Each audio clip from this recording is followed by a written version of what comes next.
తోటి దైవ సేవకులు పడాల ప్రవీణ్ కుమార్ గారి యొక్క మరణము మరి అనేక మందికి తీవ్రమైనటువంటి ఉజ్వలమైనటువంటి బాధ కలిగించింది. మరి దీని మీద ప్రభుత్వం కానీ ప్రతి ఒక్కరు కూడా మరి స్పందించాలి.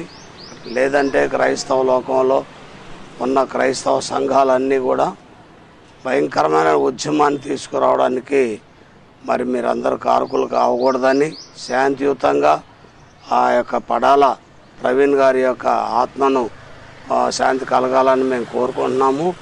అది జరిగినటువంటి మతోన్మాద శక్తులను కూడా మరి మీరందరూ కూడా ప్రభుత్వ పరంగా ఇప్పుడున్నటువంటి ప్రభుత్వం స్పందించాలని చెప్పి కూడా నేను ఎంతో బాధాతప్త హృదయంతో నా యొక్క బాధను వ్యక్తపరుస్తున్న మీడియా ద్వారా.